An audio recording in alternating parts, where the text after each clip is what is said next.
In the Führerbunker, where history pivoted on the brink of collapse, a fateful meeting unfolded, a stark mirror of a crumbling empire's desperation. Join us as we journey into the final days, unraveling Hitler and Göring's reactions when General Heinrici, the harbinger of doom, revealed the news that would seal the Third Reich's fate.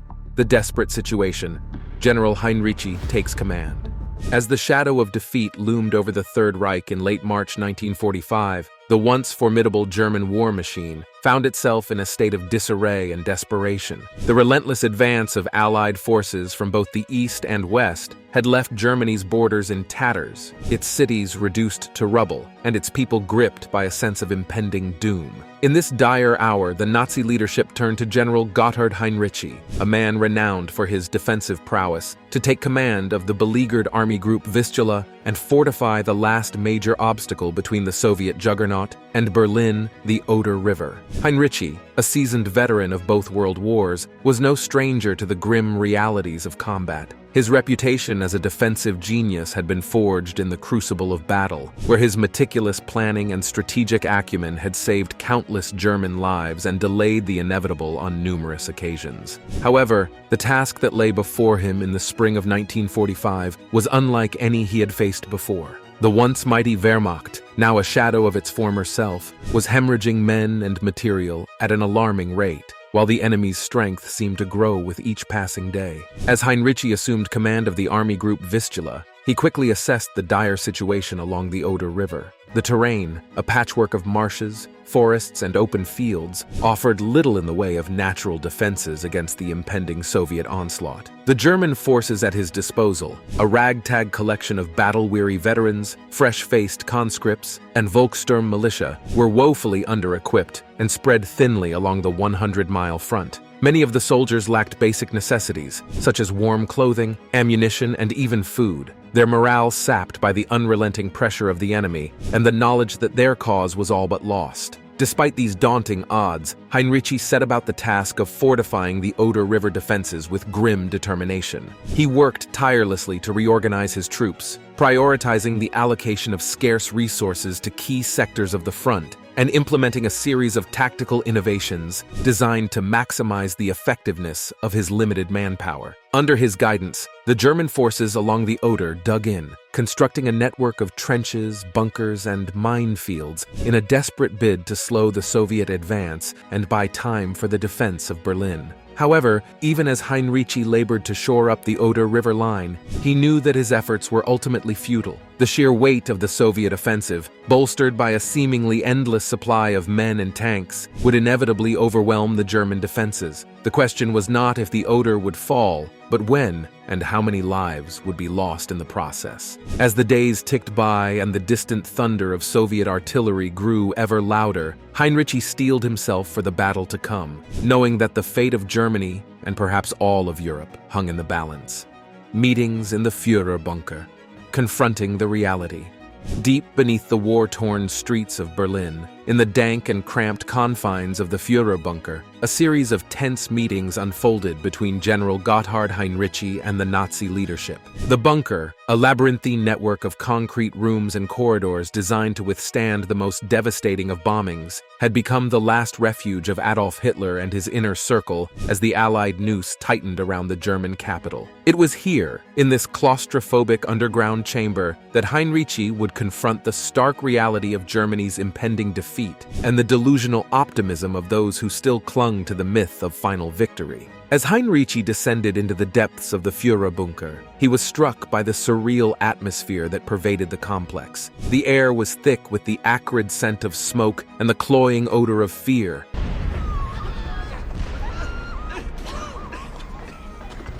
While the constant rumble of distant explosions and the flicker of failing electric lights served as a grim reminder of the chaos that reigned above. The once opulent chambers, adorned with fine furnishings and priceless works of art, now took on a ghostly pallor, their grandeur subsumed by the weight of the impending doom. In the heart of the bunker, Heinrici found himself face to face with the architects of Germany's downfall. There was Adolf Hitler, the Führer himself, his once magnetic presence now diminished by the ravages of illness and the strain of endless war. Beside him sat Martin Bormann, the ruthless and conniving head of the Nazi Party Chancellery, and a host of other high-ranking officials, each vying for Hitler's favor even as the Reich crumbled around them. As the meetings began, Heinrici wasted no time in laying out the grim reality of the situation. With a voice that was at once calm and unflinching, he painted a picture of a Germany on the brink of total collapse. He spoke of the dire state of the Oder River defenses, the dwindling supplies of men and materiel, and the relentless advance of the Soviet forces. He implored the Nazi leadership to face the facts, acknowledge that the war was lost, and take immediate action to save what little remained of the German people and their homeland. However, his words fell on deaf ears. Hitler and his acolytes, still in the thrall of their own propaganda and delusions of grandeur, refused to accept the truth of Heinrici's assessment. They spoke of miracle weapons and 11th-hour victories, of the unbreakable will of the German people, and the invincibility of the Aryan race. They dismissed Heinrici's warnings as defeatism, even treachery, and demanded that he continue the fight, no matter the cost. As the meetings dragged on, the atmosphere in the bunker grew increasingly toxic. Tempers flared and accusations flew. Das war ein Befehl! Der Angriff Steiners war ein Befehl! As the Nazi leadership turned on each other in a desperate bid to avoid responsibility for the looming catastrophe. Through it all, Heinrici remained steadfast, his unwavering commitment to his soldiers and his country, a beacon of reason in a sea of madness. He knew that his words would likely fall on deaf ears and that his warnings would go unheeded, but he also knew he had a duty to speak the truth, no matter how painful it might be. Misallocated resources and strategic blunders. As the final battles of World War II raged across the ravaged landscape of Germany, the question of how the once mighty Third Reich had been brought to its knees loomed large in the minds of many. While the sheer numerical and material superiority of the Allied forces played a significant role in Germany's defeat, it was the misallocation of resources and a series of strategic blunders that ultimately sealed the nation's fate. In his reports to the Nazi leadership, General Gotthard Heinrici laid bare the consequences of these mistakes, offering a damning indictment of the regime's failings. One of the most egregious examples of misallocated resources was the diversion of elite panzer units away from the critical Oder riverfront. These battle-hardened formations, equipped with some of Germany's most advanced tanks and staffed by its most experienced crews, represented the Reich's last hope of stemming the Soviet tide. However, in a move that defied military logic, Hitler ordered many of these units to be redeployed to other theaters, including the Western Front and the defense of Prague, leaving the Oder dangerously exposed. Heinrici, upon assuming command of the army group Vistula, was quick to recognize the folly of this decision. In his reports to the Nazi leadership, he stressed the vital importance of the Oder River line, arguing that it represented the last major barrier between the Soviet forces and Berlin. He pleaded for the return of the panzer units, warning that without their support, the German defenses would quickly crumble under the weight of the enemy onslaught. However, his requests fell on deaf ears. The Nazi leadership, still enthralled to Hitler's delusions of grandeur, refused to acknowledge the gravity of the situation. Instead, they offered empty promises of reinforcements and supplies, assuring Heinrici that victory was still within reach. They spoke of miracle weapons and secret plans, of the unbreakable will of the German people, and the invincibility of the Aryan race. Heinrici, a realist to the core, saw through these hollow platitudes. He knew that the German forces along the Oder were woefully under-equipped and overstretched, their ranks filled with hastily conscripted civilians and foreign conscripts of dubious loyalty. He knew that the Soviet forces, bolstered by a seemingly endless supply of men and materiel,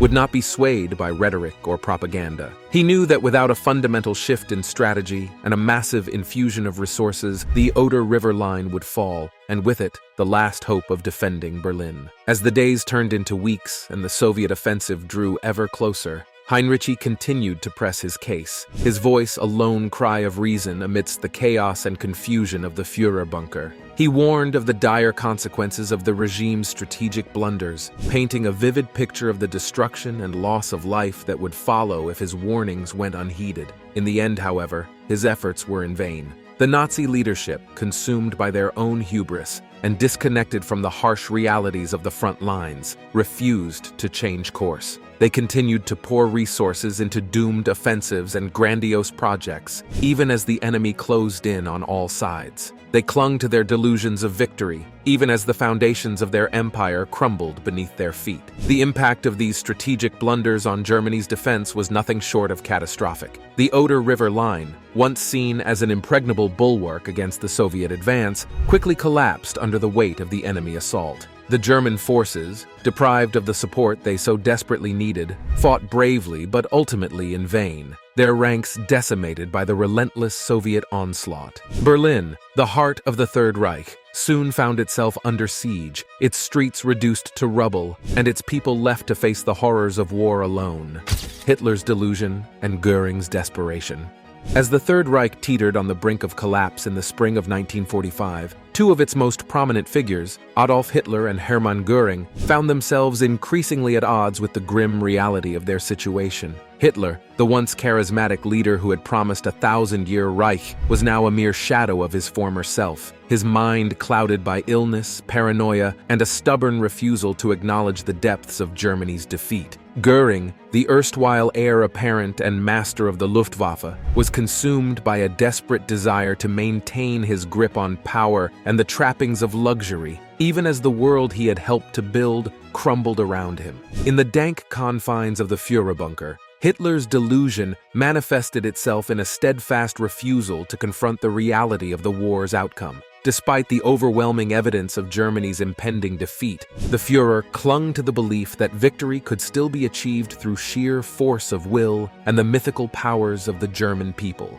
He dismissed the reports of his generals, including those of Gotthard Heinrici, as defeatist propaganda, and instead sought solace in grandiose visions of wonder weapons and 11th-hour miracles. The consequences of Hitler's intransigence were felt throughout the ranks of the German military and civilian population. His insistence on continuing the fight even in the face of certain defeat led to countless unnecessary deaths and untold suffering. The allocation of scarce resources to doomed offensives and the construction of elaborate defensive works diverted manpower and materials away from the critical task of protecting the German people and preserving what little remained of the country's infrastructure. Meanwhile, Göring, ensconced in his lavish estate at Hall, was engaged in a desperate struggle to maintain his own position and privilege. The once mighty Reichsmarschall, who had boasted of his ability to protect the German homeland from Allied bombing, now found himself confronted by the harsh reality of the Luftwaffe's impotence in the face of overwhelming enemy air superiority. In a tense meeting with Heinrici, Göring attempted to assert his authority and deflect blame for the failings of the German war effort, only to be met with a blunt assessment of the hopelessness of the situation. The confrontation between Heinrici and Göring at Hall was a microcosm of the larger tensions and contradictions that plagued the Nazi regime in its final days. Göring, desperate to maintain his grip on power and the illusion of his own invincibility, resorted to empty threats and grandiose promises of support for the beleaguered German forces. Heinrici, ever the realist, saw through these hollow gestures and continued to press for a frank acknowledgement of the reality of the situation. The auction of troops.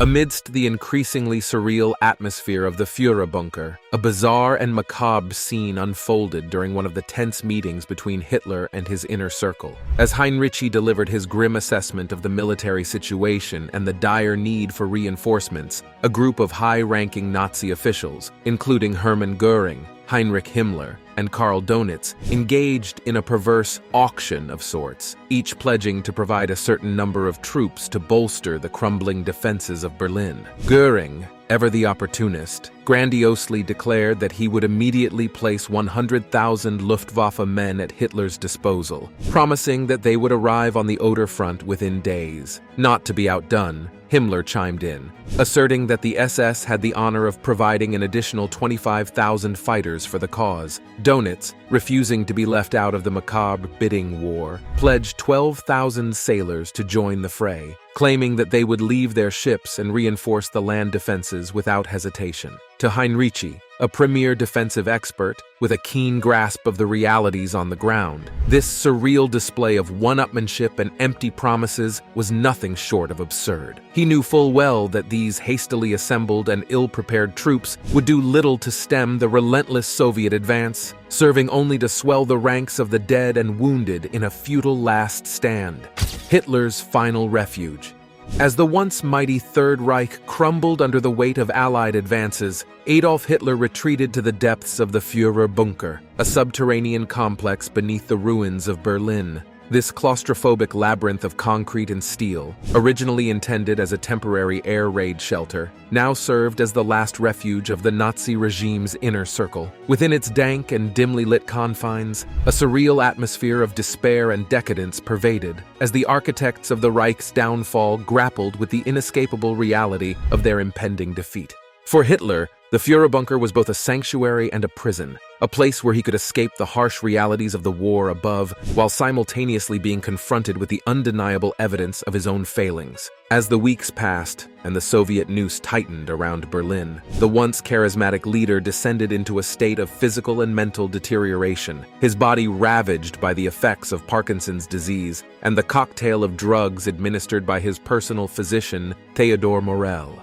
In the oppressive atmosphere of the bunker, Hitler's legendary temper and erratic behavior became increasingly pronounced. He would alternately rage against his generals for their perceived failures and retreat into long periods of brooding silence, lost in the labyrinthine recesses of his own mind. The stress of the situation, compounded by his physical ailments and the unrelenting pressure of the Allied advance, took a heavy toll on the Führer, transforming him into a mere shadow of his former self. Yet, even as Hitler grappled with his own demons, life in the Führerbunker continued in a perverse parody of normalcy. High-ranking Nazi officials, including Martin Bormann and Joseph Goebbels, sought to maintain an air of business as usual, holding meetings and issuing orders as if the war could still be won. Others, like Hermann Göring and Heinrich Himmler, indulged in the trappings of luxury and power, hosting lavish dinners and engaging in petty intrigues, even as the walls of the bunker shook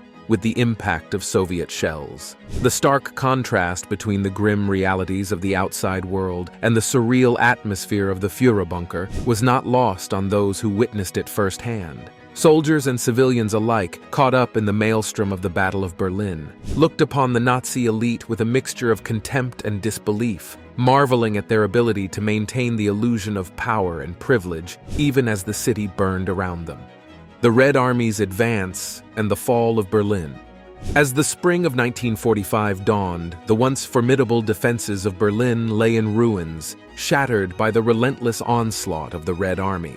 The Soviet offensive, long anticipated and dreaded by the Nazi leadership, had finally begun in earnest, with millions of battle-hardened troops pouring across the Oder River and into the heart of Germany. For the defenders of the Reich capital, it was the beginning of the end. The speed and ferocity of the Soviet advance caught the Nazi high command off guard, despite the warnings of generals like Gotthard Heinrici. As the Red Army stormed across the German countryside, encircling Berlin and severing the city's communication lines with the outside world, a sense of panic and despair gripped the regime's inner circle. Hitler, his mind clouded by illness and despair, retreated deeper into the Führerbunker, issuing increasingly erratic and unrealistic orders to his beleaguered troops. As the reality of the situation became impossible to ignore, even for the most fanatical of Hitler's acolytes, a wave of recrimination and paranoia swept through the ranks of the Nazi elite. Hermann Göring and Heinrich Himmler, once among the most powerful and feared men in the Reich, found themselves accused of treason and stripped of their titles, their desperate attempts to negotiate with the Allies seen as a betrayal of the Führer's vision.